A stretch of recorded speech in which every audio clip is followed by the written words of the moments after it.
දේවාලේ ගම කණ්ඩේ ගෙදර පුත්ගුල්ගල ආරණ්‍ය සේනාසන වාසී පූජ්‍ය කටුකුරුන්දේ ඥානනන්ද ස්වාමීන් වහන්සේ විසින් මීතිරිගල නිස්සරණ වනසෙනසුනේදී නිබ්බාන යන මාතෘකාව යටතේ පවත්වන ලද දේශනා මාලාවේහි දුර්වල ශ්‍රවණ තත්වයේ ගැන සලකා එම ස්වාමීන් වහන්සේ විසින්ම නිවනේ නිවීම ග්‍රන්ථමාලාව ඇසුරින් මෙසේ නැවත තැටිගත කරන ලද බව කරුණාවෙන් සැලකුව මැනවි.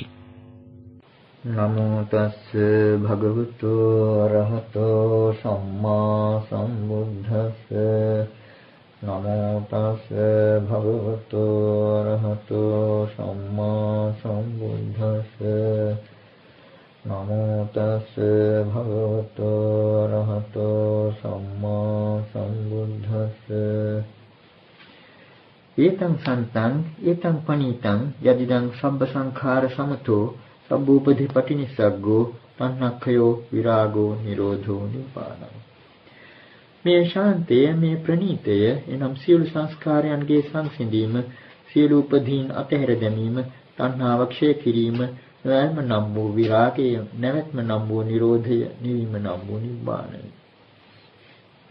අතිපූජනීය මහෝපාධ්‍යාය මාහිමිපාණන් වහන්සේ ප්‍රධාන ගරුතර යෝගාවචර මහා සංඝරත්නයන් අවසරයි. නිබ්බාන යන මාතෘකාව යටතේ පවත්වනු ලබන දේශනා මාලාවේ 10 වන දේශනයයි මේ. විඥානයේ පිළිබිඹු වන නාම රූපය පිළිබිඹුවක් පමණක් බව තේරුම් නොගැනීම නිසා සක්කාය දිට්ඨිය ඇතිවන හැටි අප ගියවර දෙසුම අවසානයේදී උම්මග්ග ජාතකයෙන් ගත්තු මණි ප්‍රශ්නය පිළිබඳ උපමා කතාවක් ආශ්‍රයෙන් ධර්මයක් දුරට පැහැදිලි කරන්න උත්සාහ කළා.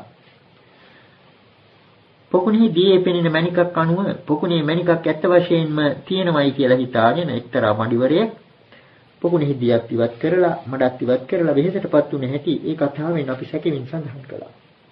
ඒ වගේම මේ නාම රූප පිළිබිඹුව සත්‍ය වශයෙන් ගැනීම නිසා ඇති වුණ සක්කාය දිට්ඨිය නිසා ශාශ්වත උච්ඡේද යන ඒ දෘෂ්ටි දෙක එහෙම නැත්නම් භව විභව වශයෙන් ගත දෘෂ්ටි දෙක අන්ත දෙකක් ඔස්සේ ගමන් කළා. ශාශ්වත දෘෂ්ටිය ආත්ම ස්නේහය අනුව ආත්මයක් ඇත කියන හැඟීම අරගෙන මේ ආත්මය දිගටම ගෙන යාමට බලාපොරොත්තු වුණා. විභව දෘෂ්ටිය එහෙම නැත්නම් උච්ඡේද දෘෂ්ටිය ආත්ම ද්වේෂය ඇති කරගෙන මේ ආත්මයෙන් නිදීම මරණයෙන් මතු සිදුවේ කියන බලාපොරොත්තු ඇති කරගත්තා. මේ විදිහට මේ අන්ත දෙකම අර පිළිබිඹුවක් බව තේරුම් නොගැනීම නිසා මේ විදිහ අවුලකටපත් උනේ. බුදු පියාණන් වහන්සේ ලෝකයට හඳුන්වා දුන්න මධ්‍යම ප්‍රතිපදාව මේ අන්ත දෙකෙන් මිදුනේ කොහොමද?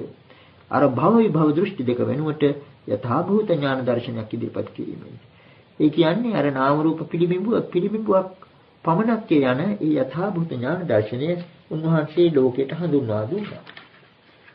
මේ යථාභූත කියන වචනේ විශේෂ වැදගත්කමක් තියෙනවා.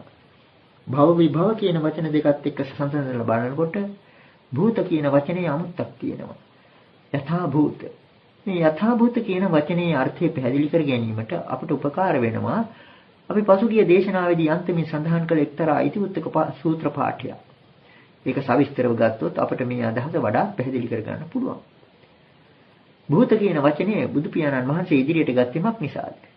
භව විභව ව්‍යවහාරය වෙනුවට භූත යන වචනයක් ඉදිරිපත් කළේමක් නිසාද කියන එක.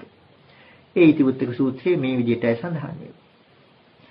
ද්විහි භික්ඛවේ දිට්ඨිගතේ පරියුට්ඨිතා දේව මනුස්සා ඕලියන්ති ඒකේ අතිධාවಂತಿ ඒකේ චක්ඛුමන්තෝ වපස්සන්ති කතංච භික්ඛවේ ඕලියන්ති ඒකේ භාරාමා භික්ඛවේ දේව මනුස්සා භවරතා භව සම්මුදිතා තේසං භව නිරෝධාය ධම්මේ දේශීමානේ නචිත්තං පක්ඛන්දති නප්පසීදති නසන්තිඨති නාදිමුච්චති එවං ඕලියන්ති ඒකේ කතංච භික්ඛවේ අතිධාවಂತಿ ඒකේ භවේ නේව කෝපන ඒකේ අට්ඨියමානා හරායමානා jigucchamaana විභවං අභිනන්දಂತಿ යතෝ කිරභෝ අයං අත්තා කායස බෙහෙදා පරම්මරණා උච්චජ්ජති විනස්සති නහෝති පරම්මරණා ඒතං සන්තං ඒතං පනිතං ඒතං යථාවಂತಿ එවං කෝ භික්ඛවේ අතිධාවಂತಿ ඒකේ කතංච භික්ඛවේ චක්ඛුමන්තෝ පස්සන්ති ඉද භික්ඛු භූතං භූතතෝ පස්සති භූතං භූතතෝ දිස්වා භූතස්ස නිබ්බිදාය විරාගාය නිරෝධාය පටිපන්නෝ හෝති එවං කෝ භික්ඛවේ චක්ඛුමන්තෝ පස්සන්ති.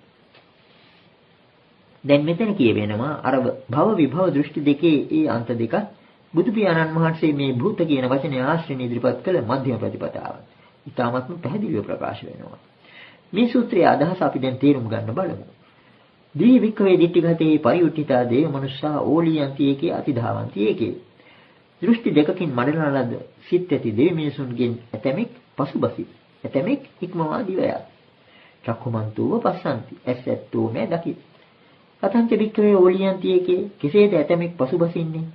භවරාමා භික්ඛවේ දේව මනුෂ්‍යා භවරතා භව සම්මුදිතා තේසං භව නිරෝධාය ධම්මේ දේශීමානේ නචිත්තං පක්ඛන්දති නප්පසීදති න සම්තිට්ඨති නාදි මුච්චති. මහණෙනි දෙවි මිනිස්සු භවයට ඇලුම් කරන්නාහ. භවයේ ඇලුනාහුය. භවයෙන් සතුටු වූාහුය. ඔවුන්ට භව නිරෝධය පිණිස ධර්මයේ දේශනා කරන කල්ලි ඔවුන්ගේ සිත ඒ දෙසට නොපනි. එහි නොපැහැදේ. එහි නොසිතේ. එහි නොමිදේ. මේ අන්දමින් ඇතම් කෙනෙක් පසුබසී. පතංච බික්කවේ අතිධාවන්තියේකේ ඇතම් කෙනෙක් ඉක්මවා දුවන්නේ කෙසේද? භවේ නේව කෝපණයේකේ අට්ඨියමාන හරායමාන jigucchamaana විභවං අභිනන්දන්ති. ඇතම් කෙනෙක් මේ භවයෙන්ම පීඩා විඳින්නාහු, පීඩාවටපත් වූාහු, භවය නිසා ලැජ්ජාවටපත් වූාහු, භවය පිළිකුල් කරන්නාහු, භව විනාශය පිළිබඳව සතුටු වේ. භව විනාශයක් ලබා ගැනීමට උනන්දු වේ. මෙන්න මේ විදිහට හිතලා යතෝ කිර භෝ අයං අත්තා කායස බෙහෙදා පරම්මරණ උච්චිජ්ජති විනස්සති නොහෝති පරම්මරණ ඒතං සන්තං ඒතං පනිතං ඒතං යථාව. යම් හේකින් මේ ආත්මය කයෙහි බිඳීමෙන් මරණයෙන් පසු උච්ඡේද වේද විනාශ වේද මරණින් මතු නොවේද මෙන්න මේ தත්ත්වේ ශාන්තිය ප්‍රණීතිය මේම යථා තත්ත්වය. මෙන්න මේ අන්දමින් ඒවං කෝභික්කවේ අතිධාවන්ති ඒකේ මේ අන්දමින් නැතම් කෙනෙක් ඉක්මවා දිවයන්ට තැත්කේ ඉක්මවා දිවයට. කතංජ භික්කවේ චක්කුමන්තෝ පස්සන්ති ඇසැත්තන් කෙසේද මහණෙනි දකින්නේ? ඉද භික්ඛු මෙහිලා යම් කිසි භික්ෂුවක් භූතං භූතතෝ පස්සති. හටගත් දේ හටගත් වශයෙන්ම දකි. භූතං භූතතෝ දිස්වා භූතස්ස නිබ්බිදාය විරාගාය නිරෝධාය පටිපන්නෝ හෝති. හටගත් දේ හටගත් හැටියටම තේරුම් අරගෙන ඒ හටගත් දේ පිළිබඳව නිර්වේදය කලකිරීම පිණිස විරාගය පිණිස නිරෝධය පිණිස පිළිපන්නේ වේ. එවං කෝ භික්ඛවේ චක්කුමන්තෝ පස්සන්ති. මෙන්න මේ අන්දමින් ඇසැත්තෝ දකි. ඊළඟට මේ සූත්‍රයේ අගදී හොඳ ගාථා දෙකකුත් වෙනවා. ඒ ගාථා දෙකනොත් ඒ අදහස වඩා ප්‍රකටව ඉදිරිපත් වෙනවා. යේ භූතං භූතතෝ දිස්වා භූතස්ස චාතික්කමං යථා භූතේ විමුච්ඡanti භවතණ්හා පරික්ඛයා සවේ භූත පරිඤ්ඤෝ සෝ වීත තණ්හෝ භවා භවේ භූතස්ස විභවා භික්ඛු නාගච්ඡති පුනබ්භව. යේ භූතං භූතතෝ දිස්වා භූතස්ස චාතික්කමං යම් කෙනෙක් හටගත් දේ වශයෙන් දැක එසේම හටගත් දේ ඉක්මවන ආකාරයද දැක යථා භූතේ විමුච්ඡanti යථා භූත ස්වභාවය වූ නිර්වාණෙහි මිදෙද්ද නිවනෙහි මිදෙද්ද මිදෙන්නේ කොහොමද? භව තණ්හා පරික්ඛය භව තණ්හාව සම්පූර්ණයෙන්ම ක්ෂය කිරීම හේතු කොටගෙන ඒ විදිහට යථා භූත தත්වයේ වූ නිවනින් මිදෙද්ද සවේ භූත පරිඤ්ඤෝසෝ විත තණ්හෝ භවේ ඒ භූත தත්වයේ පිළිබඳව ඊ타ත්ම පුළුල් ඥානයක් ඇති පැහැදිලි ඥානයක් ඇති තේරුම් ගැනීමක් ඇති ඒ පුද්ගලයා මේ භව විභව පිළිබඳව තෘෂ්ණාව නැති තෘෂ්ණාව පහකලේ භූතස්ස විභවාභික්ඛු භූත தත්වයේ කෙලවර කිරීමෙන් භූත தත්වය නැති කර ගැනීමෙන් නාගච්ඡති පුනබ්භව නැවත භවයකට නොවේ. මෙතන ඉතින් හොඳටම පැහැදිලිවම පේනවා අර භව විභව දෙක අතරට බුදු පියාණන් වහන්සේ මේ භූත යන වචනයක් ඉදිරිපත් කළ බව. නමුත් මේක තවදුරට විස්තර කරන්න වෙනවා. මේ භව විභව කියන වචන දෙක බුදු පියාණන් වහන්සේගේ කාලය වන විට ව්‍යවහාර වුණේ යම්කිසි ආත්මික ප්‍රයත්නක් සහ යම්කිසි ආත්මික විනාශයක් හැඳින්වීම සඳහා. සමහර සූත්‍ර වලින් මේක හොඳට පැහැදිලි වෙනවා. ඒ දෘෂ්ටිය ගත්ත අය කතා කරනවා භවිස්සාමි නභවිස්සාමි කියලා. මම වන්නේමි මම නොවන්නේමි. මේ වන්නේමි නොවන්නේමි කියන වචන යම්කිසි පුද්ගලයෙක් යම්කිසි ආත්මයක් අඟවන පදයක්. මේ භූත කියන වචනේ ඒ විදිහට පාවිච්චි කරන්න බෑ. ඒක එහෙම පිටින්ම භාවකාරක වශයෙන් සිදුවන දෙයක් හැටියට, වූ දෙයක් හැටියට පෙන්වනවා. මේ භූත කියන වචනේ අර පිළිබිඹු වගේ හේතුප්‍රත්‍යයන්ගෙන් හටගත්තු බවක් හඟවන පදයක්. කලින් කියපු පිළිබිඹු ගැන තවදුරටත් කල්පනා කරලා බලනවා නම් ශාස්ත්‍රීය දෘෂ්ටිය ගත්තු කෙනා ආත්ම ස්නේහය ඇති කරගෙන අර Tamanගේම ඡායාව වතුරට වැටෙන ඡායාවක් දැකලා සමහර කෙනෙක් ඇලුම් කරගෙන ඒකට නැඹුරු වෙනවා. අන්න ඒ වගේ ඕලියන්තියේගේ පසුබැසීම ආත්ම දෘෂ්ටිය ගත්තු අය ආත්මීය භවයේ දීර්ඝ කාලයක් පැවැත්වීම සඳහා ආත්මික පැවැත්ම තහවුරු කර ගැනීම සඳහා අර විදිහට පසුබසින. බුදු පියාණන් වහන්සේ භව නිරෝධය ගැන ධර්මයේ දේශනකොට පසුබසිනවා. මක් නිසාද? මේ විදිහට කළොත් අපේ ආත්මය නැති වේ යන හැඟීම. අන්නේ විදිහට ආත්ම ස්නේහය නිසා තමන්ගේ ඡායාව වැළඳ ගැනීමට තත් කිරීමක් වගේ ඒක. ඊළඟට අර විභව දෘෂ්ටිය තියෙන්නේ තමන්ගේ සෙවණැල්ලට බය වෙලා සෙවණැල්ලෙන් පලා යාමට තත් කිරීම. දැන් සමහර කෙනෙක් සෙවණැල්ල තමාගේ ඉදිරිපිට වැටලා තියෙනකොට ඒකෙන් මිදෙන්න දුවන්න පටන් ගන්නවා. කොයිතරම් දිව්වත් ඒ සෙවණැල්ල ඉස්සරහමයි. ඒක ඉක්මවා දුවන්න බෑ. ඒක උත්සාහයක් පමණයි. ඒ වගේ තමයි උච්ඡේද දෘෂ්ටිය. ඒ දෘෂ්ටි මාත්‍රයෙන් කෙනෙකුට බෑ සසරින් මිදෙන්න.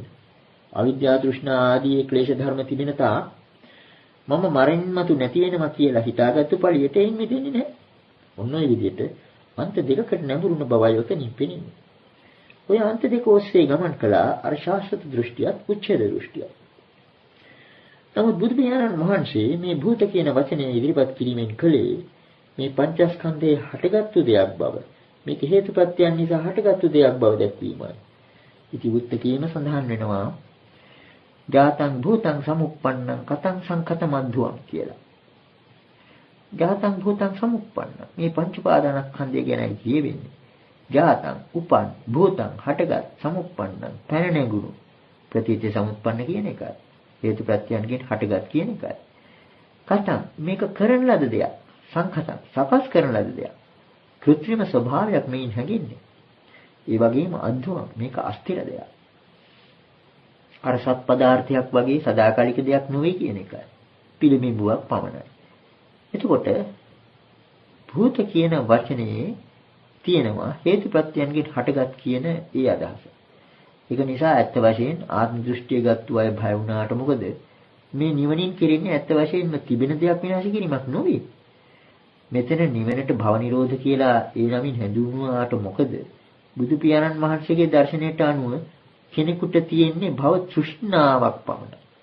ඇත්ත වශයෙන්ම පැවැත්මක් නෙවෙයි තියෙන්නේ. සිටිනවා කියලා මාන්නය, අස්මිමානය පමණයි.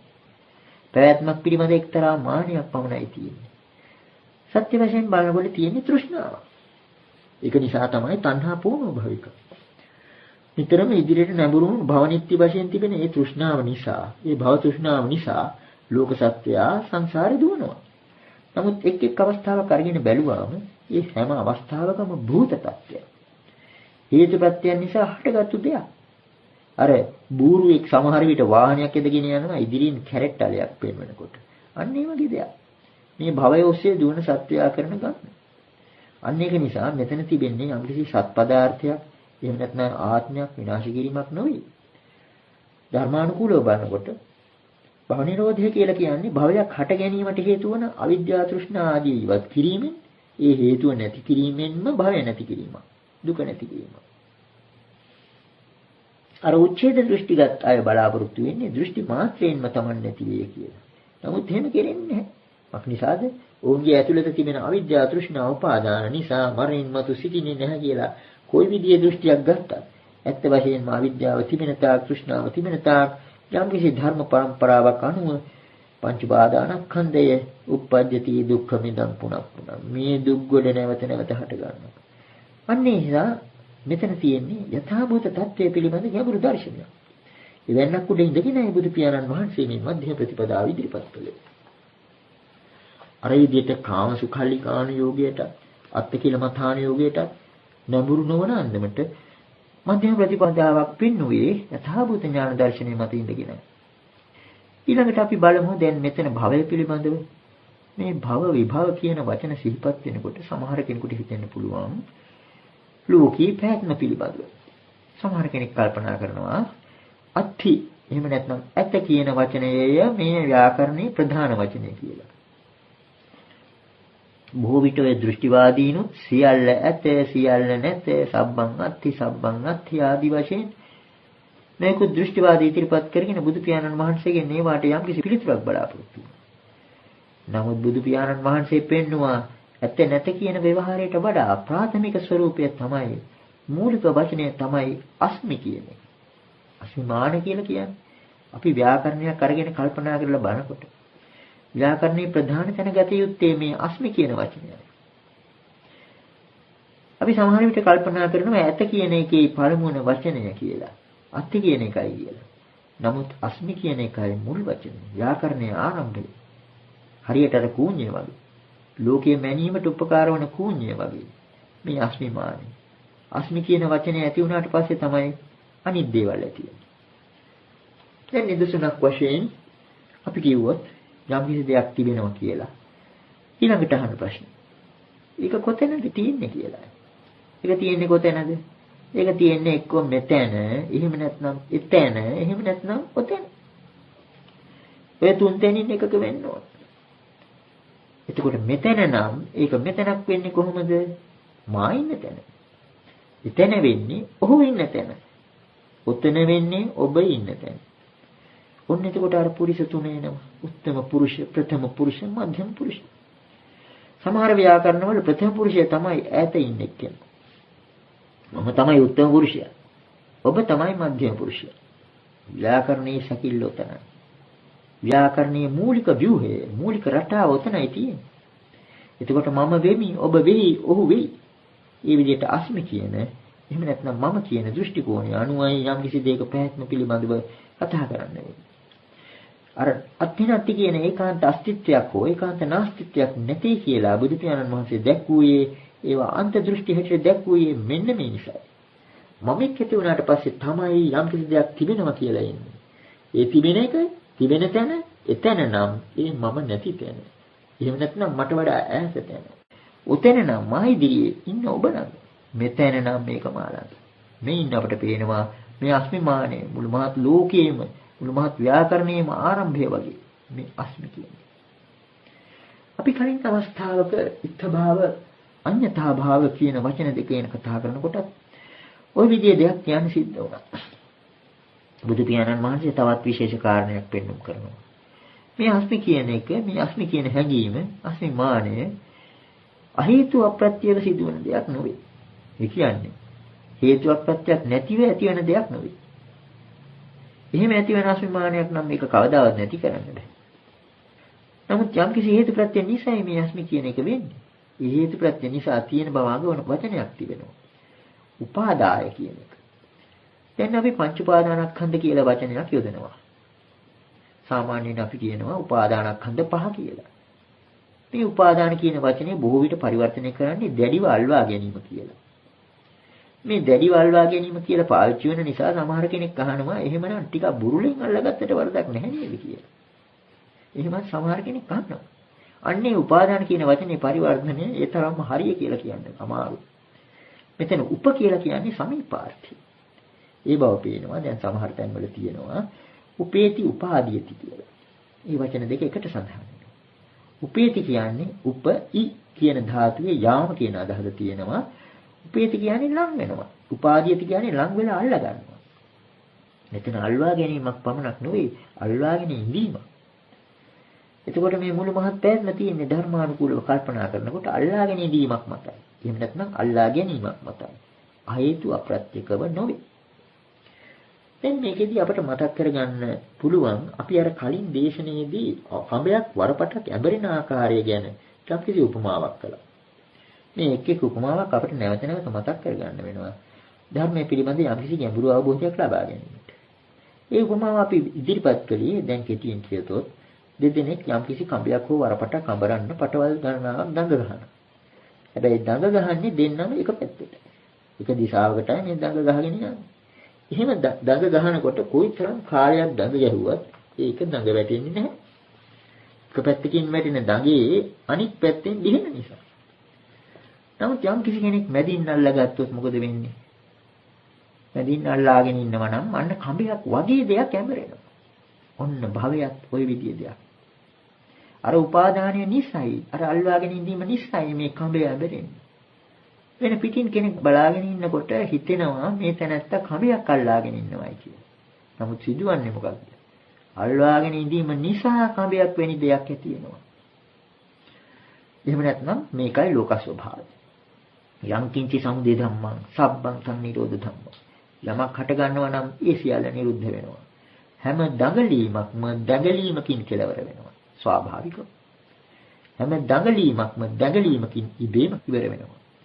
නමුත් අර මැදින් උපාදානය නිසා අන්න ඒව එකතු වෙලා අර පුද්ගලයාගේ අත කිටි කිටියේ තදවන තරමට උපාදානය නිසා මහා ගැට රාශියක් වැටෙනවා. දඟ රාශියක් එකතු වෙනවා. අන්න මේ විදිහේ දෙයක් තමයි මේ උපාදාන පත්‍ය භව. උපාදානය නිසා ඒ භවය තියෙන්නේ. මේක මේ අපි උපමාවකට කිව්ව පමණක් නෙවෙයි. මේකට අපට හේතු සාධක ඉදිරිපත් කරන්නත් පුළුවන් සූත්‍ර ආශ්‍රයෙන්. මේ උපාදාය කියන වචනේ විශේෂයෙන්ම මතක තබා ගත යුතු එකක්.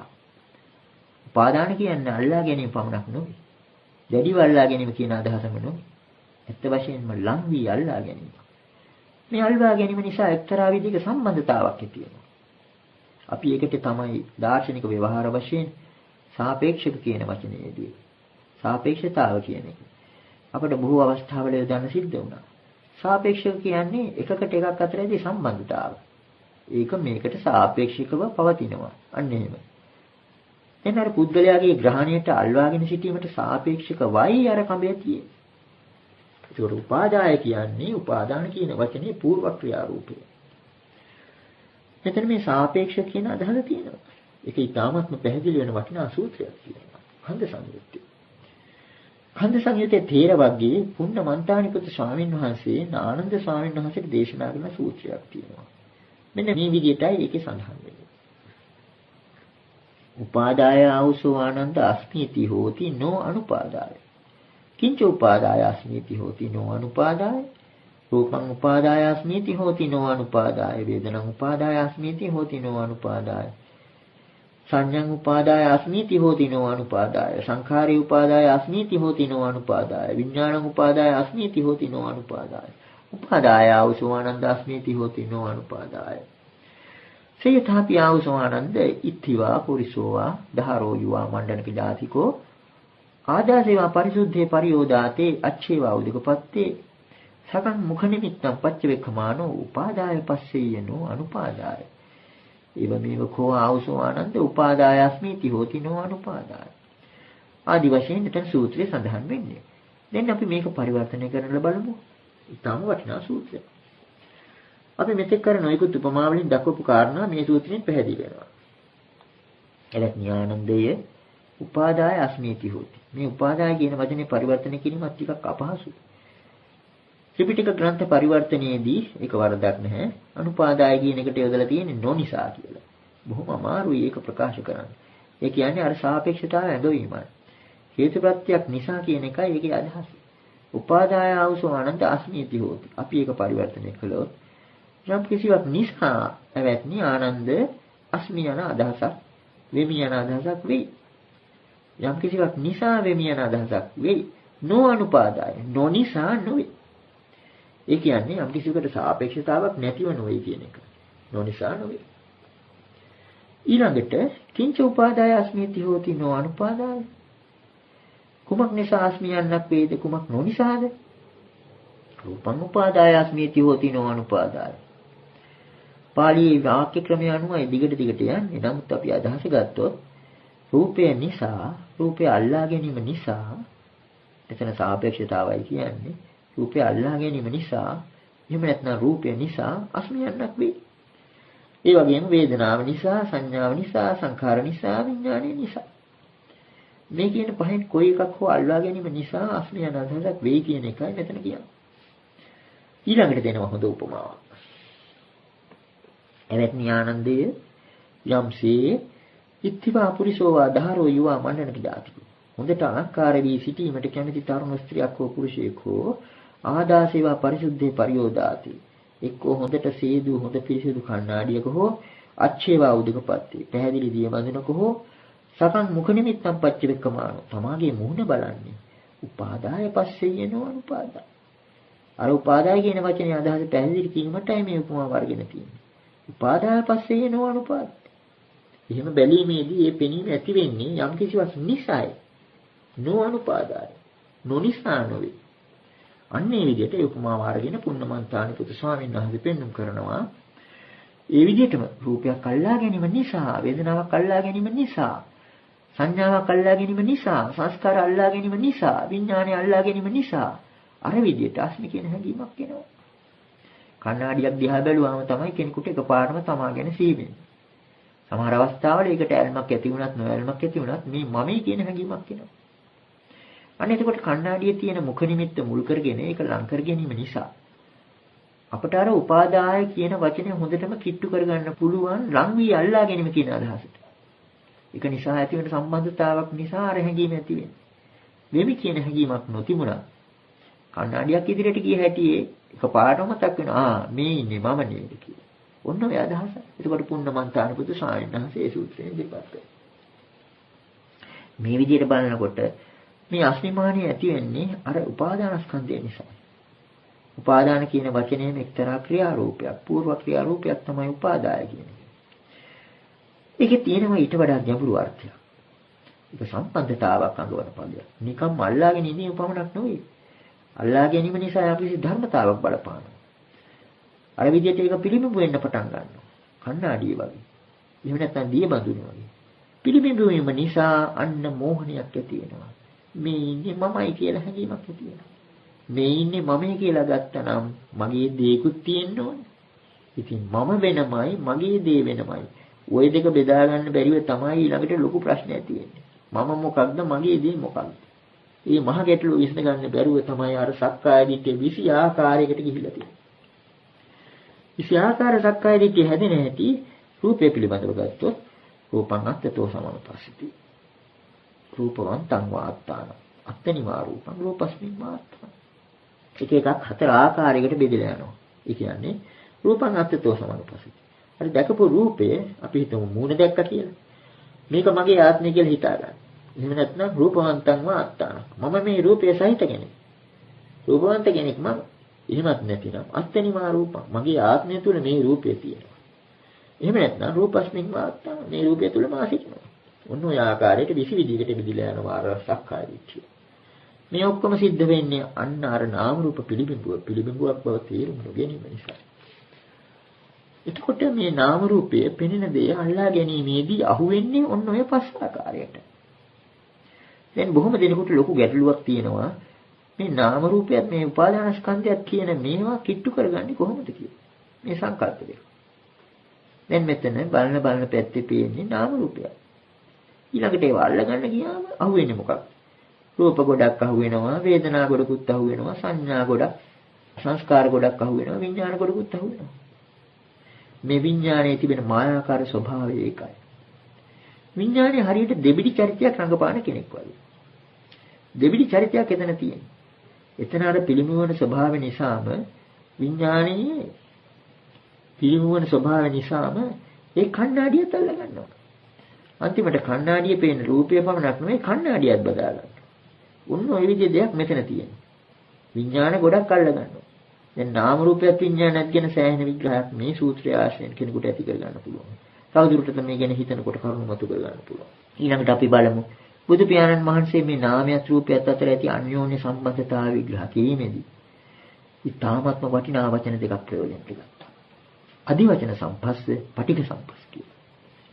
නාමයත් රූපයත් නිසා ස්පර්ශය ඇතිවන්නේ කොහොමද කියන එක විග්‍රහ කිරීමේදී බුදු පියාණන් වහන්සේ දීඝනිකායේ මහා නිදාන සූත්‍රයේ විශේෂ ධර්ම සාකච්ඡාවක් වගේ දක්වනවා. බුදු පියාණන් වහන්සේ ආනන්ද ස්වාමීන් වහන්සේට ප්‍රශ්නෝත්තර මගින් කරුණු පැහැදිලි කර දෙනවා. අධිවචන සම්පස්සයත් පටිඝ සම්පස්සයත් කියන මෙන්න මේ දෙකම පස්ස කියන වචනය තුල තියෙනවා. ඒ කියන්නේ නාමය අනුමගිය අධිවචන සම්පස්සයකුත් රූපය අනුමගිය පටිඝ සම්පස්සය. මේ කාරණේ පාලියෙන් කියන්න ගියොත් ලොකු පටලැවිල්ලක් වගේ වෙනවා. නිතර පුනරුක්ති වශයෙන් දෙන වචන මාලාවක් නිසා. ඒක නිසා අපි ඒක සිංහලයෙන්ම සරල වශයෙන් බුදු පියාණන් වහන්සේ ආනන්ද ස්වාමීන් වහන්සේට ඒත්තු ගන්වන නිගමන හතර පමණ සිංහල වචනේ ඉදිරිපත් කරන්න බලාපොරොත්තු වෙනවා. කලින්ම කියන්න වෙන්නේ ඒ සූත්‍රයේ නිතර එන වචන හතරක් තියෙනවා. ආකාර, ලිංග, නිමිත්ත, උද්දේශක. ආකාර කියන එක කාටත් පැහැදිලි. ආකාරය කියන එක 아무තෙන් සිංහල වචනයකට ඕන නැහැ. ලිංග කියලා යොදන්නේ එතන ලකුණ කියන එකටයි. නිමිත්ත කියලා කියන්නේ නිමිති. ඒකත් අර ලකුණ කියන අදහසමයි. උද්දේශ කියලා කියන්නේ සාමාන්‍යයෙන් උද්දේශ කියන එක මාතෘකා කියන වචනයෙන් පරිවර්තන ග්‍රන්ථවල තියෙනවා. නමුත් ඒකේ මූලික අදහස යම් කිසි දෙයක් මතුකොට දැක්වීම. කියන්න හුඟක් දේවල් තිබෙන්න පුළුවන්. නමුත් ඒකේ මුල් මාතෘකාව වශයෙන් ටිකක් මතු කරලා දීම තමයි උද්දේශ කියලා කියන්නේ. දැන් සමහර සූත්‍රවල තියෙනවා නිතර දකින්නට ලැබෙන උද්දේශ නිर्देश පටිනිर्देश කියලා. සූත්‍රයේ බුදුරජාණන් වහන්සේ කෙටියෙන් යම් කිසි දෙයක් ප්‍රකාශ කරලා ඒක ඊළඟට නිर्देश කරලා ඊළඟට පටිනිर्देश වශයෙන් තවත් දීර්ඝ විස්තර දෙනවා. මේ විදිහට බලනකොට උද්දේශ කියන්නේ අර මාතෘකා කියන වචනේ යෙදුවට වරදක් නැහැ. යම් කිසි කාරණයක් මතුකොට දැක්කේ. එතකොට මේ පද හතරෙම සමීපාර්ථ තියෙනවා. සමීපාර්ථවත් පද හතරක්. ආකාරය, ලකුණ, නිමිත්ත, මාතෘකා. දැන් මේ වචන හතර අනුව මේ වචන හතර ප්‍රයෝජනට අරගෙන අපි නිගමන හතර ගැන කල්පනා කරලා බලමු. බුදු පියාණන් වහන්සේ ආනන්ද ස්වාමීන් වහන්සේට ප්‍රශ්නෝත්තර මගින් හේතු ගන්නන නිගමන හතර මෙන්න මේවා. යම් ආකාර වලින්, යම් ලකුණු වලින්, යම් නිමිති වලින්, යම් මාතෘකා වලින් නාම කායයක්, නාම ගොඩක් පැනවිය හැකි වේද, පැනවෙයිද? එකී ආකාර, ඒ ලකුණු, ඒ නිමිති, ඒ මාතෘකා නැති කල්හි රූප කායයෙහි අධිවචන සම්පස්සයක් නොපැනවිය හැකි. ඒ පළමු නිගමනය. දෙවෙනි නිගමනය. යම් ආකාර වලින්, යම් ලකුණු වලින්, යම් නිමිති වලින්, යම් මාතෘකා වලින් රූප කායයක් පැනවෙයිද, පෙන්눔 කළ හැකි වෙයිද? ඒ ආකාර, ඒ ලකුණු, ඒ නිමිති, ඒ මාතෘකා නැති කල්හි නාම කායය පිළිබඳ පටිඝ සම්පස්සයක් පෙන්눔 කළ නොහැකි වේ. ඒ දෙවෙනි නිගමනය. තුන්වෙනි නිගමනය. යම් ආකාර වලින්, යම් ලකුණු වලින්, යම් නිමිති වලින්, යම් මාතෘකා වලින් නාම කායයක් හෝ රූප කායයක් හෝ පෙන්눔 කළ හැකියේද? ඒ ආකාර, ඒ ලකුණු, ඒ නිමිති, ඒ මාතෘකා නැති කල්ලි අධිවචන සම්පස්සයක්වත් පටිඝ සම්පස්සයක්වත් පෙන්වා ලිය නොහැක. හතරවෙනි නිගමනය. යම් ආකාර වලින්, යම් ලකුණු වලින්, යම් නිමිති වලින්, යම් මාතෘකා වලින් නාම රූපයක් පෙන්눔 කරනු ලැබී ඒ ආකාර, ඒ ලකුණු, ඒ නිමිති, ඒ මාතෘකා නැති කල්ලි ස්පර්ශයක් පෙන්눔 කළ නොහැක. දැන් අපි කෙටියෙන් නැවත මතක් කරගත්තොත් මුල් නිගමනයෙන් කියවෙන්නේ අර ආකාරය, ලකුණු, නිමිති, මාතෘකා කියලා කියන්නේ බොහෝ දුරට සමීපාර්ථවත් පද. යම් යම් ලකුණු නිසා යම් යම් ලකුණු මුල් කරගෙන නාම කායයක්, නාම රූප දෙකෙන් නාම ගොඩක්, නාම කියන අංශය පෙන්눔 කරනු ලැබේද? ඒ ආකාර, ඒ ලකුණු ආදියක් නැත්නම් රූප කාය පිළිබඳව අධිවචන සම්පස්සයක් ගැන කතා කරන්න බෑ. දෙවෙනි නිගමනයෙන් කිව්වේ යම් ආකාර, ලකුණු ආදීන් රූප කායයක් පෙන්눔 කරනු ලැබේද? ඒ ආකාර ලකුණු නැත්නම් නාම කායය පිළිබඳව පටිඝ සම්පස්සයක් දක්වන්න බෑ. තුන්වෙනි කාරණේදී දෙකම එකතු කරලා දක්වනවා. තුන්වෙනි නිගමනය යම් ආකාරය, ලකුණු, නිමිති ආදීන් නාම කායයක් හෝ රූප කායයක් හෝ දක්වනු ලැබේද? මේ දෙකම නැත්නම් අධිවචන සම්පස්සයක්වත් පටිඝ සම්පස්සයක්වත් දක්වන්න බෑ. හතරවෙනි නිගමනය.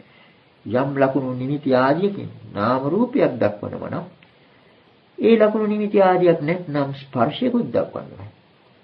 ඒ ලකුණු, නිමිති ආදිය නැත්නම් ස්පර්ශය ගැන කතා කරන්න බෑ. එතකොට මේක බැලුවාම ප්‍රහේලිකාවක් වගේ, ගැටලුවක් වගේ.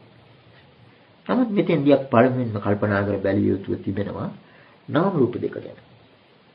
අපි මුල්ම දේශනාවේදී කළ විග්‍රහයෙන් නාම කියන වචනය හැඳින්වුවේ සාමාන්‍යයෙන් මෙකල බොහෝ විට හඳුන්වනවා වගේ නැමීමක් කියන අර්ථයෙන් නොවේ. නාම කියලා කියන එකට නම් කිරීමක් කියන අදහසයි අපි දුන්නේ. මේ අධිවචන කියන වචනේ තියෙන්නේ මේ නම් කිරීම කියන අදහසයි. අධිවචන නිරුක්ති පඤ්ඤාති කියන්නේ භාෂා ව්‍යවහාරයේ අංගෝපාංග. ඛණ්ඩ සංයුත්තේ නිරුක්තිපත සූත්‍රයේ එහෙම සඳහන් වෙනවා. නිරුක්තිපතා, අධිවචනපතා, පඤ්ඤාතිපතා ආදී වශයෙන්. නිරුක්ති, අධිවචන, පඤ්ඤාති කියන පද බොහෝ දුරට සමාන අර්ථවත් ඒවා. අර්ථය කියන එකට ළඟින් යන්නේ. ඒවා අර භාෂා ව්‍යවහාරය පිළිබඳ අංගෝපාංග හඳුන්වන දේවල්. අධිවචන කියලා කියන්නේ ආරූඪ කරන ලද ව්‍යවහාර විධි. නිරුක්ති කියලා කියන්නේ යම් කිසි වචනයක් හැදිච්ච ආකාරය පෙන්වුම් කරනකොට එහෙම නිරුක්ති දෙනවා කියනවා. ඒ කියන්නේ හේතු කාරණා දැක්වීමේදී යොදා ගන්න එක්තරා ව්‍යවහාර විදියක්. පඤ්ඤාති කියලා කියන්නේ ප්‍රකට කොට දැක්වීම සඳහා පඤ්ඤපේති, පඤ්ඤාපේති පැනවීම වශයෙන්. ඒකට ආරූඪ කරලා දක්වන සමහර ව්‍යවහාර වලට, වාග් ව්‍යවහාර වලට අධිවචන නාම යොදනවා. හේතු කාරණා දැක්වීමේදී නිරුක්තිය දාගන්නවා. ඊළඟට යම් යම් දෙපැනවීමේදී මෙන්න මෙතන සිට මේ විදිහට හඳුන්වනු ලැබේ කියලා අන්න පඤ්ඤාති. යා බොහෝ දුරට එකිනෙකට සමානයි. එතකොට මෙතන අධිවචන සම්පස්සේ තියෙන්නේ. අපි නාම කියන එකට දීපු හැඳින්වීමට සමානයි. නාම කියලා කියන්නේ නම් කිරීමක් කියලා අපි ගත්තා. මේ නම් කිරීමට අදාළ දෙයක් තමයි අධිවචන කියලා කියන්නේ. එතකොට මේ නාම කායය හා සම්බන්ධව තියෙනවා එක්තරා විදිහක අර භාෂා ව්‍යවහාරයට කිට්ටුව නන්දමේ හැඳින්වීම පිළිබඳ හැඳින්වීමට උපකාර වන නම් කිරීමට උපකාර වන එක්තරා මූල ධර්ම වගේක්. මෙතන මේ නාම කොටස. ඊළඟට රූප කොටසේ තියෙනවා අර පටිඝ සම්පස්ස කියලා හැඳින්වුවේ. පටිඝ කියලා කියන්නේ හැපීම, ගැටීම කියන එකයි. රූපේ තියෙනවා ගැටෙන ලක්ෂණයක්. නාමයේ තියෙනවා හැඳින්වීමේ ලක්ෂණයක්. ওই දෙකම එකතු වෙලායි පස්ස කියන එක හැදෙන්නේ. ඒකයි එතන වඩා ගැඹුරට.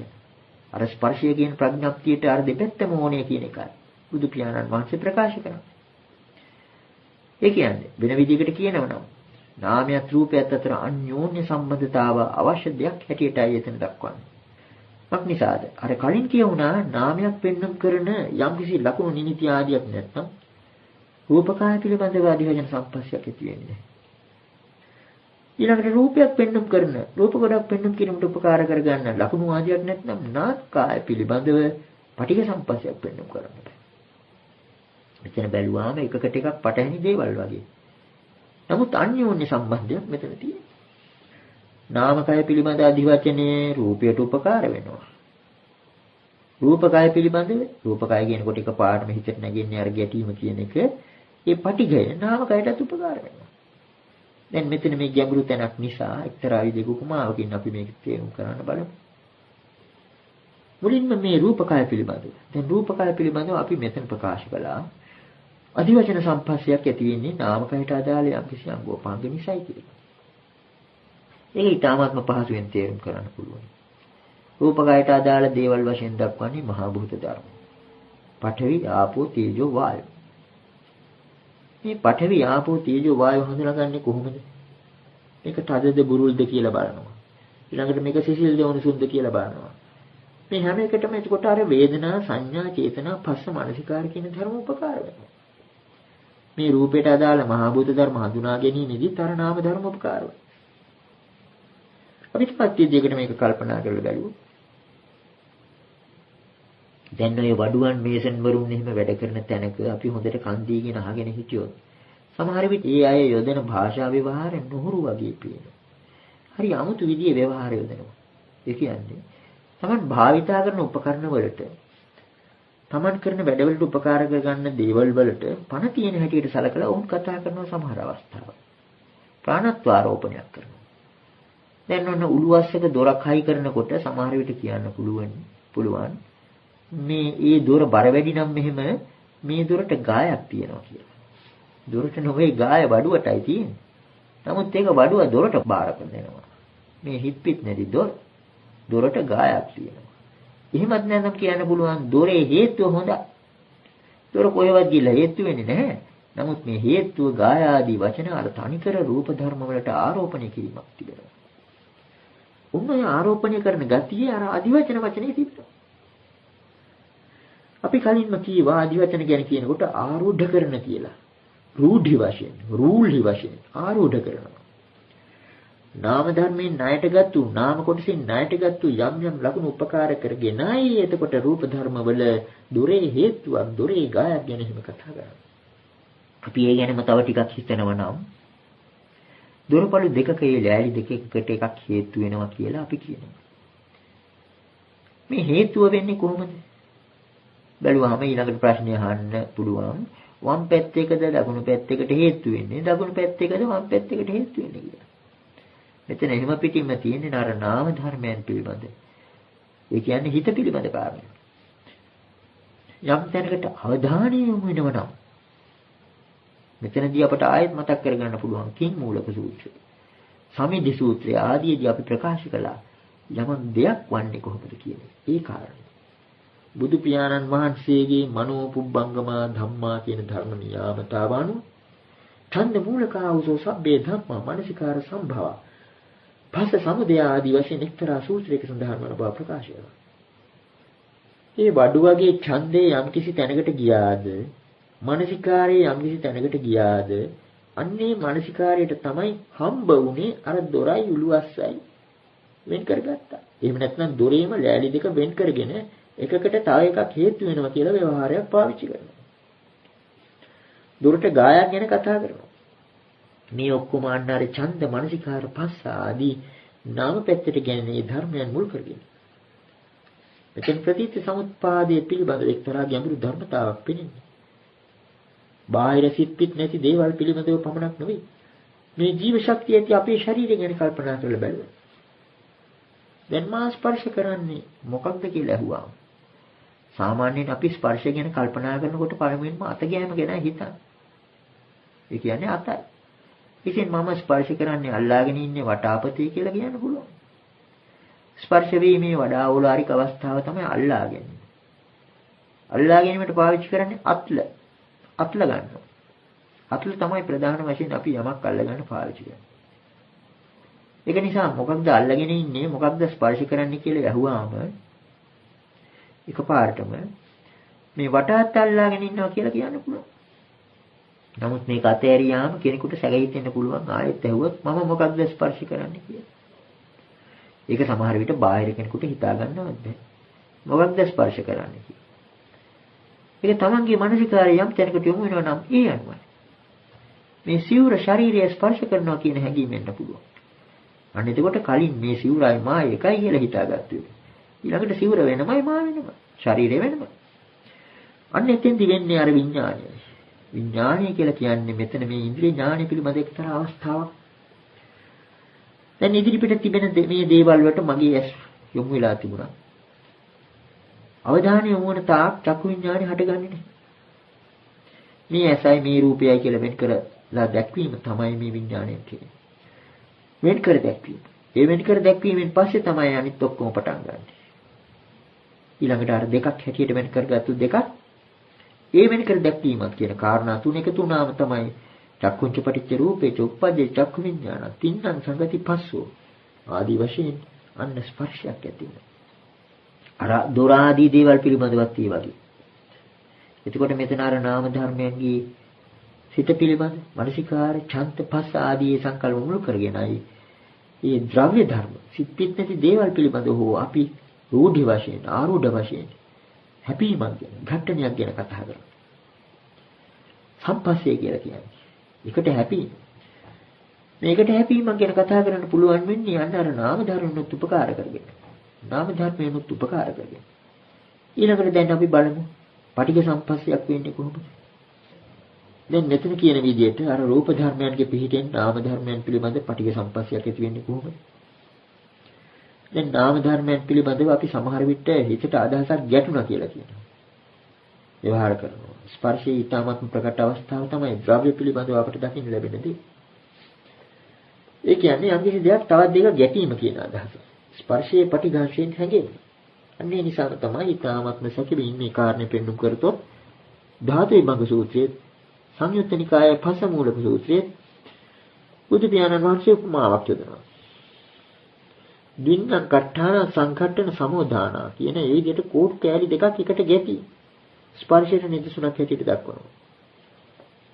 අන්නේ එතකොට ස්පර්ශය කියන එකේ මූලික අර්ථය අර විදිහට කෝට් කෑලි දෙකක් එකට ගැටීම වගේ එක්තරා ඕලාරිකව පෙනෙන අවස්ථාවක්. නමුත් මේ ස්පර්ශයේ අර නාම පැත්තට සම්බන්ධයකුත් තිබෙන බවයි අපි අර වඩුවා පිළිබඳ උපමාවෙන් දැක්ුවේ. මේ දෙකම එකතු වෙන්න ඕන.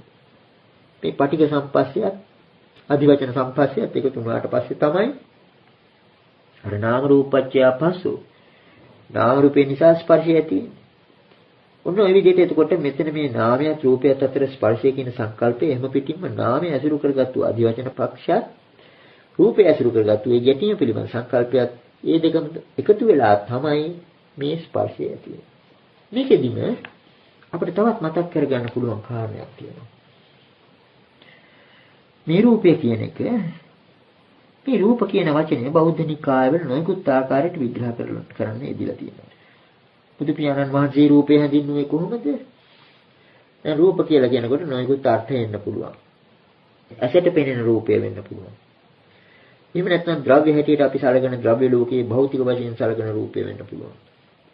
මේක මහා ගැටලුවක් බවට පත් වෙලා තියෙනවා. මේ රූප කියන එකෙන් අපි මොකක්ද අදහස් කරන්නේ? බුදු පියාණන් වහන්සේ මේ රූප කියන එකට එක්තරා නිරුක්තියක් දෙනවා. ඛණ්ඩ සංයුත්තේ කජ්ජනීය සූත්‍රයේ. රූපය හඳුන්වන්නේ මේ විදිහටයි. එතනේ උපාදානස්කන්ධ අතුරින් රූපස්කන්ධය තෝරන්නේ කිංච භික්කවේ රූපං වදේත. රූපපතිති කෝ භික්කවේ තස්මා රූපන්ති උච්චති. තේන රූපති. සීතන පිරුප්පති, උන්නේන පිරුප්පති, ජිඝාච්ඡාය පිරුප්පති, පිපාසාය පිරුප්පති, දක්ෂමක සවාතාත පිසෙන් සව සම්පස්සේන පිරුප්පති. රූපපතිති කෝ භික්කවේ තස්මා රූපන්ති උච්චති. කිංච භික්කවේ රූපං වදේත. කුමක්ද මහණෙනි රූපය කියන්නේ? උප්පතිති කෝ භික්ඛවේ තස්මා රූපන්ති උච්චති. උප්පණය වේයන අදාදී නේට රූපයයි කියනු ලැබේ. කියන රූපති. කුමකින්ද රූපණය වෙන්නේ? සීතලෙන්, උෂ්ණයෙන්, කුසගින්නේ, පිපාසයෙන්, මැසි මధుර සර්පාදීන්ගේ ස්පර්ශයෙන්, අවවැසි සුලං ආදී ස්පර්ශ වලින් ඔය කියන දේවල් වලින් රූපණය වෙනවා. මේ රූපණය වන අර්ථයෙන් රූපණය වන නිසා ඒකට රූපය කියලා කියනවා. මෙතන ඊ타ත්ම ගැඹුරු ධර්මයක් අඩංගු වෙලා තියෙනවා. ඒ නිසාම නොයෙකුත් බෞද්ධ නිකායවල මේ සූත්‍ර පාඨයේම නොයෙකුත් ආකාරයට විග්‍රහ කරනවා. අර ලෝකයේ තිබෙන භෞතිකවාදී දර්ශන වලට වඩා වෙනස් මඟක ගමන් කරලායි බුදු පියාණන් වහන්සේ මෙතන මේ රූපපති කියන වචනයක් යොදලා තියෙන්නේ. මේ සීත උෂ්ණ ආදී රූපණිය වන්නේ ලෝකයේ සිත් පිට නැති ගස්ගල් ආදී නොයි. මේ ශරීරය. එතකොට මේ ශරීරය තේරුම් කරලා තියෙන්නේ ජීවිතින්ද්‍රියක් ඇතුල් කරලා පණගෙන්මිය යුතු පරමාණු මිත්‍යක් හැටියට නොවේ. යෝගාවචරයාට ප්‍රත්‍යක්ෂ මේ රූපයයි, මේ රූපකායයි. ශාස්ත්‍රීය අංශයෙන් මේවා විග්‍රහ කරන්න ගියාම මහා පටලැවිලි රාශියක් ඇති වුණා. නමුත් මෙතන ඉතාමත්ම පැහැදිලි. ප්‍රත්‍යක්ෂයට ලක් කරගන්න පුළුවන්. මේ මුළු මහා ධර්මයේ බුදු පියාණන් වහන්සේ දේශනා කළේ මේවා පිළිබඳ වචන රාශියක් එකතු කරගෙන නොයෙකුත් විදිහේ ශාස්ත්‍රීය දර්ශන නිපදවා ගැනීමට නොවේ. ඒකාන්ත නිප්පදාය විරාගාය නිරෝධාය. ඒකාන්ත වූ නිර්වේදයේ විරාගයේ නිරෝධය සඳහා. ඒක නිසා මේ රූපපති කියන වචනේ මෙතන හඳුන්වපු ආකාරයත් හරියටම ගැලපෙනවා. මැසි මදුරුවන්ගෙන් සීතලෙන් උෂ්ණයෙන් මේවායින් රූපණය වන නිසායි මේකට රූපය කියලා කියන්නේ. වෙන මේකේ තියෙන පරමාණුවක් නිසා නෙවෙයි. දැන් අපි තවදුරටත් මේ රූපණ කියන වචනේ තේරුම බලනවා නම් මේ අදහස තවත් තැනක සඳහන් වෙනවා. පෙනිපාතේ පාරායන වර්ගයේ පිංගිය සූත්‍රයේ එක්තරා වටිනා ගාථාවක මෙන්න මෙහෙම සඳහන් වෙනවා. රූපන්ති රූපේසු ජනා පමත්තා. ප්‍රමාදයටපත් ජනයා රූපය නිරූපණය වෙයි. එතනත් රූපණය කියන වචනය යොදනවා. අපි තාම හරියට මේ රූපණය කියන එකට අර්ථයක් සොයාගත්තේ නැහැ. ඒකට නිर्देशය දෙන අටුවාව මෙහෙමයි. රූපණය කියන එක තෝරනවා. රුප්පන්තිති කුප්පන්ති පීලයන්ති ඝට්ටියන්ති ඝට්ටන්ති ඝට්ටයන්ති භ්‍යාදිතා දෝමනසිතා හොಂತಿ. ওই විදිහට ඒක තෝරන්නේ. කුප්පන්ති කියන්නේ කිපෙනවා, කෝප වෙනවා. පීලයන්ති පීඩා වෙනවා. ඝට්ටයන්ති ගැටෙනවා. භ්‍යාදිතා ඒ කියන්නේ ලෙඩ වෙනවා. දෝමනසිතා හොಂತಿ දොම්නස් වෙනවා. අර රුප්පණය කියන එකට දෙන්න පුළුවන් අර්ථ රාශියක් මෙතන ඉදිරිපත් කරලා තියෙනවා. කිපෙන, පිළෙන, ගැටෙන, ලෙඩ වෙන, දොම්නස් වෙන මේ කියන අර්ථ රාශිය. මේවා ගස්ගල් වලට වෙන දේවල් නෙවෙයි. ජීවමාන ශරීරයකට වෙන දේවල්. ඒකාන්ත නිර්වේදයේ සඳහා බුදු පියාණන් වහන්සේ ධර්ම දේශනා කළ බව අපි මතක් කරගත්තා. දැන් මේ වචන රාශියටම ගැලපෙන සිංහල වචනයක්, මේ කාලයේ දෙන සිංහල වචනයක් අපි ලං කරගත්තොත් සමහර විට ඉද්දෙනවා කියන වචනේ කියන්න පුළුවන්. ශාස්ත්‍රීය වචනයක් නොවන්න පුළුවන්. පාරිභාෂික શબ્දයක් නොවන්න පුළුවන්. නමුත් මෙතෙන්ට ගැලපෙනවා. ඉද්දෙනවා. මේ රූපස්කන්ධය ඉද්දෙනවා මේ කියපු දේවල්. මේ රූපස්කන්ධය කියන්නේ නව දොරක් ඇති මහ වනයක්. මේ මහ වනයේ තුනී සම්බෙලුමකින් බෙලලා තියෙන්නේ. මේකට මැසි මදුරුව පාත් උනත් සීතලක් උෂ්ණයක් ආවත් මේක ඉද්දෙනවා. මේ තුවාලේ ඉද්දෙනවා. මේ මහ වනයේ ඉද්දෙනවා. එතකොට මේ ඉද්දෙන අර්ථයයි රූපණය වෙන කියන එකේ තියෙන්නේ. ඒක තවත් අපට පැහැදිලි වෙනවා සුත්ත නිපාතේන උත්ථාන සූත්‍රය. උත්ථාන සූත්‍රයේ සඳහන් වෙනවා ආතුරාණං ඒකානිද්දා සල්ල විද්ධාන රූපතං. ඒ කියන්නේ කෙලෙස් ආතුර වූ තණ්හා නැමැති ඊතලයෙන් විදිනු ලැබ රූපණය වන්න උන්ට පීඩා විඳින්න උන්ට කවරනම් නින්දෙක්ද? ඊයර උත්සාහවන්ත වීම අප්‍රමාද වීම පිළිබඳව උත්ථාන සූත්‍රයේ දැක්වෙන ගාථාවක ඵලයක්. ඊතල වලින් විදිනු ලැබ රුප්පණය වන්නට පීඩා විඳින්නන්ට කවරනම් නින්දේ. අන්න එතන රුප්පණය කියන එකේ මේ ඉද්දින ගතියයි තියෙන්නේ. තුවාල වෙලායින් පීඩා විඳිනවා. ඔන්න විදිහට මේ රූප කියන වචනේ අර්ථය අනුව අපිට හිතා ගන්න පුළුවන් මුල් කාලේ ඊටාත්ම සරලයි. අපි මුලදීම මුල්ම දේශනාවල ප්‍රකාශ කළා මේ සූත්‍රාගත ධර්මයේ ඊටාත්ම සරලයි. මේ සරලත්වය තුළ තියෙන යම්කිසි ගැඹුරක්. නිර්මල ජලාශයකයි පතුල බලන්න පුළුවන් වන්නේ. මේ සරලත්වය නිසාම මේ සූත්‍ර දේශනා ගැන එක්තරා උදාසීනත්වයක් පසු කාලයක ඇති වුණා. මක් නිසාද? සාමාන්‍ය ජනයා කැමති සංකල්ප රාශියකට. සමහර විට ඒක සිදු වුණා භෞතිකවාදී දර්ශන රාශියකට. විශේෂයෙන්ම හින්දු දාර්ශනිකයන්ටත් ඔවුන් අනුව ගිය සමහර බෞද්ධ දාර්ශනිකයන්ටත් ඒක සිද්ධ වුණා. නවීන විද්‍යාවටත් ඒක සිද්ධ වුණා. ඒ කියන්නේ රූප කියන වචනේ භෞතික පැත්තෙන් එළවගෙන ගියා. මේක මිනිගුවක් ඔස්සේ දිවීමක් බවයි තේරුම් ගත්තේ නැහැ. මේ රූපය විග්‍රහ කරගෙන ගිහින් අන්තිමට පරමාණු ගොඩක් මහා සංකල්ප ගොඩක් බදාගත්තා. රූපය බෙදාගෙන ගිහින් අන්තිමට සංකල්ප ගොඩක් බදා ගන්න සිද්ධ වුණා. කණුවක් බදාගත්තා, අණුවක් බදාගත්තා. උපාදානයමයි. අන්න ඒක නිසා මෙතන මේ බුදු පියාණන් වහන්සේ දක්වා වදාළේ මොකක්ද? මේ රූපයේ තිබෙන ගැහැටින් පීඩාවෙන් මිදීමට නම් කල යුත්තේ මොකක්ද? රූප සංඥාවෙන් මිදීම. රූප සංඥා කියන වචනයයි මෙතන වැදගත් වන්නේ. ධර්මානුකූලව කල්පනා කරනකොට රූපය කියන එක භෞතික වශයෙන් සංකල්ප කරගෙන නගලා හෝ අනුදක්නාදීන් පරීක්ෂා කරන්න ගියොත් වෙන්නේ මිනිගුවක් ඔස්සේ ආවම. ඒක නවීන විද්‍යාඥයන් මෑතකදී තේරුම් ගත්තා. තමයි යන්නේ මිනිගුවක් ඔස්සේ බා. මොක නිසාද? තමයි රූපේ විග්‍රහ කිරීමේදී පාවිච්චි කරන සිතෙන්ම ඒක එක්තරා විදිහකට වෙනස් වෙන නිසා. ඒ කියන්නේ නාම රූප ධර්මයන්ගේ අන්‍යෝන්‍ය සම්බන්ධතාව තේරුම් නොගෙනයි මිනිගුවක් ඔස්සේ එළෙවි. මොන විදිහේ තත්වයකට වැටෙන්නේ නැහැ. මෙතන තිබෙන ප්‍රශ්නේ රූපේ නෙවෙයි රූප සංඥා බව තේරුම් ගන්න. ඒ කාරණේ හොඳට පැහැදිලි වෙන ගාථාවක් අපි මුලින් අවස්ථාවක ප්‍රකාශ කළා එක්තරා දේශනාවකදී. ඒක නැවතත් මතක් කර ගැනීම හොඳයි. සංයුත්ත නිකායේ ජටා සූත්‍රය අඩංගු ගාථාව.